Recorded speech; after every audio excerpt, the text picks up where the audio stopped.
رسول اللہ صلی اللہ علیہ وسلم کے دور میں سورج گرہن ہوا ہے. آپ صلی اللہ علیہ وسلم کے نرینہ اولاد نہیں تھی, آپ کو اللہ نے اولاد دی اور آپ کے بیٹے کی موت واقع ہوئی. یہ ایک بہت بڑا حادثہ تھا اس وقت, کیونکہ عرب میں نرینہ اولاد کی بڑی ویلیو تھی. آپ صلی اللہ علیہ وسلم کو اللہ نے بیٹیاں دیں, بیٹا نہیں دیا, اور بیٹا دے کے اٹھا لیا, تو ایک بہت بڑا واقعہ تھا. اور اللہ کی قدرت کے اسی دن سورج بھی گرہن ہو گیا. تو عرب یہ کہا کرتے تھے, زمانہ جاہلیت میں یہ بات مشہور تھی کہ کوئی بہت بڑا دنیا میں واقعہ ہوتا ہے تو سورج یا چاند گرہن ہو جاتے ہیں. اسی دن سورج بھی گرہن ہوا تو یہ بات پھیل گئی کہ محمد صلی اللہ علیہ وسلم سید الانبیاء رسول اللہ صلی اللہ علیہ وسلم کے بیٹے کی چونکہ موت واقع ہوئی ہے اس لیے سورج گرہن ہوا ہے. آپ صلی اللہ علیہ وسلم نے اس بات کی تردید فرمائی اور آپ نے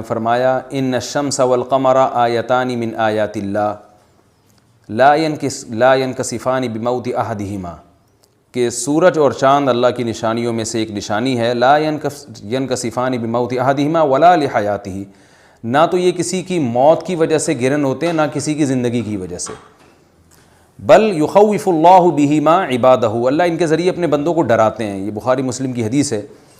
اپنے بندوں کو خوف زدہ کرتے ہیں. تو یہ اللہ کی نشانیاں ہیں اور آپ صلی اللہ علیہ وسلم نے اس موقع پر نماز کا حکم دیا, اللہ کے سامنے عاجزی اور انکساری کا حکم دیا. دیکھیے یہاں ایک بہت اہم پوائنٹ کی بات ہے ان لوگوں کے لیے جو اسلام کے خلاف ہیں, جو محمد صلی اللہ علیہ وسلم سرور دو عالم سید الانبیاء صلی اللہ علیہ وسلم کو سچا نبی نہیں مانتے. ان کے لیے اس حدیث میں آپ صلی اللہ علیہ وسلم کی نبوت کی ایک بہت زبردست دلیل موجود ہے. ایک واقعہ ہوا ہے آپ صلی اللہ علیہ وسلم کے بیٹے کی موت کا, اور عرب یہ ویسے ہی کہا کرتے تھے کوئی بہت بڑا دن ہوگا تو سورج گرہن ہوگا.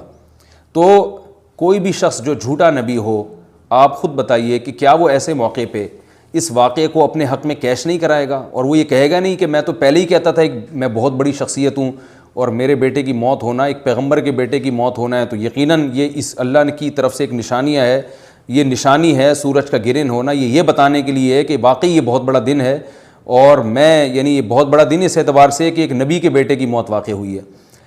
لیکن آپ صلی اللہ علیہ وسلم نے یہ سب نہیں کیا, اور آپ نے بتایا کہ سورج اور چاند کے گرہن ہونے کا کسی کی موت یا زندگی سے کوئی تعلق نہیں, اور آج سائنس نے بھی ثابت کر دیا ہے کہ یہ ایک سائنٹیفک حقیقت ہے کہ جب زمین اور سورج کے درمیان چاند آ جائے تو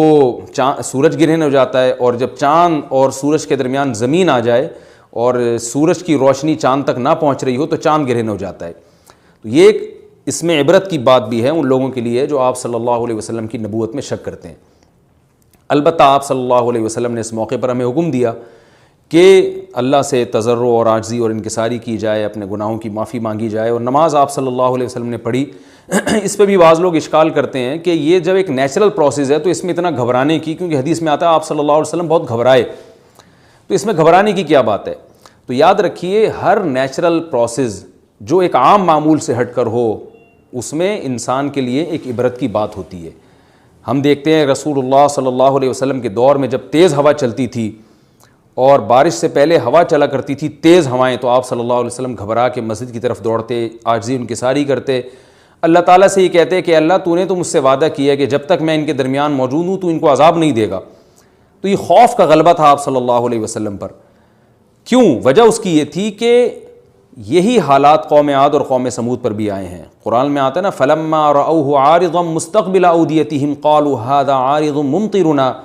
بل هو ما استعجلتم به ريح فيها عذاب أليم تدمر كل شيء بأمر ربها فأصبحوا لا يرى إلا مساكنهم,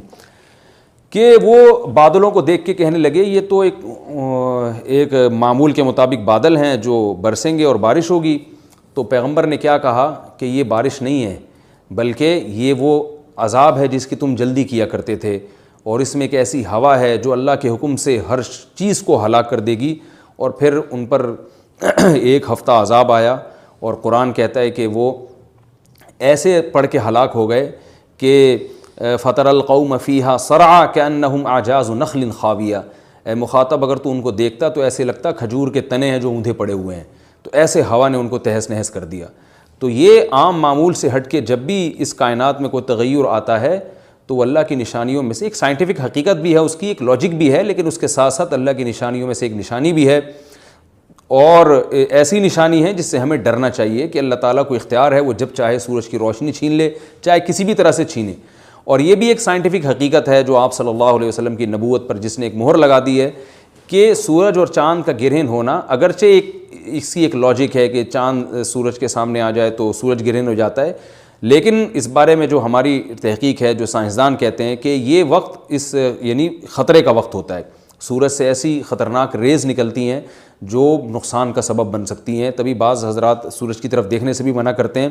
اور یعنی نظام میں تھوڑی ایک عام نارمل روٹین سے ہٹ کے اس کائنات کا نظام چلتا ہے، تو اس لیے یہ اس کائنات کے لیے، زمین کے لیے ڈینجرس ہو سکتا ہے، اور جو گریوٹی اور جو کشش کا نظام ہے اس میں بھی خلل واقع ہوتا ہے۔ تو ایسا نہیں ہے کہ یہ بالکل ایک نارمل کنڈیشن ہوتی ہے اور اس کا کوئی نقصان ہی نہیں ہے، یہ بالکل غلط ہے، اس میں نقصان کا بہرحال خطرہ ہے، اور اس بات کا امکان موجود ہوتا ہے کہ قدرت انسانوں سے انتقام لے یا انسانوں کو نقصان پہنچائے۔ اور ویسے بھی جن کے دلوں میں اللہ کا خوف ہوتا ہے وہ تو ویسے ہی اللہ کے وہم من خشیتہ، قرآن مجید میں اللہ تعالیٰ کے ارشاد ہے کہ مشرکین بار بار یہ سوال پوچھتے تھے قیامت کب آئے گی کب آئے گی، اللہ فرماتے ہیں لیکن جو مومنین ہیں ان کو اس سے غرض نہیں ہے کہ کب آئے گی، والذین آمنوا مشفقون منہا، وہ تو قیامت سے گھبراتے ہیں کہ پتہ نہیں ابھی نہ آ جائے۔ تو جس کے دل میں اللہ کا خوف ہوتا ہے اس کے زندگی گزارنے کا طریقہ کچھ اور ہوتا ہے، وہ بات بات پہ اللہ سے ڈرتا ہے، اس کو اللہ سے ڈرنے کا بہانہ چاہیے، اس کو توبہ کا بہانہ چاہیے۔ تو اس بحث میں پڑھنا کہ یہ تو ایک لاجیکلی ایک سورج کی روشنی غائب ہو جائے گی، وہ ٹھیک ہے، یہ سائنسدانوں کا شعبہ ہے کہ کیوں غائب ہو رہی ہے، ماہرین فلکیات کا شعبہ ہے، لیکن اہل ایمان کا جو کام ہے اس موقع پر، ان کا جو وظیفہ ہے وہ یہ کہیں کہ اللہ کی نشانیوں میں سے ایک نشانی ہے، اللہ اپنی قدرت دنیا میں دکھاتا ہے کہ میں یہ بھی کر سکتا ہوں چاہے کسی بھی طریقے سے کروں، تو ہمیں اس موقع پر بہرحال اللہ کے سامنے جھکنا چاہیے، اپنے گناہوں سے معافی مانگنی چاہیے، اور وہی عمل کرنا چاہیے جو رسول اللہ صلی اللہ علیہ وسلم نے ہمیں بتایا ہے۔ اور اس بارے میں جو توہمات پھیلے ہوئے ہیں اس سے بھی ہمیں اجتناب کرنا چاہیے، جیسے نبی صلی اللہ علیہ وسلم نے عربوں کے وہم کو دور کیا ہے، بھائی اس کا کسی کی موت اور زندگی سے کوئی تعلق نہیں ہے، تو اسی طرح آج کل لوگوں میں ایک سورج اور چاند گرہن ہونے کے بارے میں وہم بھی بہت ہے کہ پتہ نہیں کیا ہو جائے گا، حاملہ عورتیں نہ نکلیں، فلانا نہ کرے، اور فلانا خربوزہ نہ کھائے، اس موقع پر کسی نے تربوز کھا لیا تو یہ ہو جائے گا، الٹی الٹی باتیں پتہ نہیں کیا کیا مشہور ہیں، یہ خربوزے تربوز کی تو میں ویسے ہی مثال دے رہا ہوں۔ تو کوئی بھی چیز جب کہنی ہو تو پوری طرح سے اس کی ریسرچ کریں۔ مجھے نہیں پتا حاملہ عورت کو فائدہ ہوتا ہے نقصان ہوتا ہے سورج گرہن ہونے سے، لیکن اگر نقصان بھی ہوتا ہے تو اس کی کوئی مستند دلیل ہونی چاہیے آپ کے پاس، ایسے ہی سنی سنائی باتیں آگے نقل نہ کریں۔ تو بہرحال ہمیں جو کرنے کا کام ہے، جو رسول اللہ صلی اللہ علیہ وسلم نے بتایا ہے، وہ کام بخاری اور مسلم کی حدیث کے مطابق نماز ہے، انفرادی بھی ہے، جماعت سے بھی ہے، مستحب یہ ہے کہ جماعت سے نماز پڑھی جائے مسجد میں یا کسی بھی میدان میں، اور 2 رکعتیں امام پڑھائیں گے اور اس میں سرن تلاوت بھی کر سکتے ہیں، جہری تلاوت بھی کر سکتے ہیں، دونوں رائے ہیں علماء کی۔ آج کل جہری کو اس لیے ترجیح دی جاتی ہے کہ صلاۃ کسوف میں جو رسول اللہ صلی اللہ علیہ وسلم کی سنت ہے وہ لمبی نماز ہے، تو لمبی نماز پڑھیں گے تو اگر آپ آہستہ آواز سے پڑھیں گے تو لوگوں کو تھکاوٹ کا احساس زیادہ ہوتا ہے، جہری پڑھیں گے تو تھکاوٹ کا احساس کم ہوتا ہے، تو اس لیے دونوں قولوں پہ فتویٰ دیا جاتا ہے۔ وہ ایک قول راجح ہے اور ایک میں آسانی ہے، تو آسانی اس قول میں ہے کہ جہری تلاوت کی جائے، اس میں لوگوں کو نماز میں کھڑا رہنا آسان ہوتا ہے، تو لمبی سے لمبی نماز پڑھی جائے، اس میں 2 رکعتیں پڑھی جائیں اور خوب طول دیا جائے اس کو، اور اتنا طول دینا کہ لوگوں کا خطرہ ہو کہ نماز ہی چھوڑ کے بھاگ جائیں گے، یہ بہرحال درست نہیں ہے، کیونکہ آپ صلی اللہ علیہ وسلم نے امام کو مقتدیوں کی رعایت کا حکم دیا ہے۔ اور کوئی جماعت سے نماز میں شریک نہیں ہو سکتا تو گھر میں نماز پڑھیں، انفرادی نماز پڑھیں، نماز نہیں پڑھ سکتے تو توبہ استغفار کریں۔ بہرحال یہ وقت جو ہے توبہ استغفار کا ہے، اپنے گناہوں سے معافی مانگنے کا ہے۔ اللہ تعالی ہم سب کو عمل کی توفیق عطا فرمائے، وما علینا الا البلاغ۔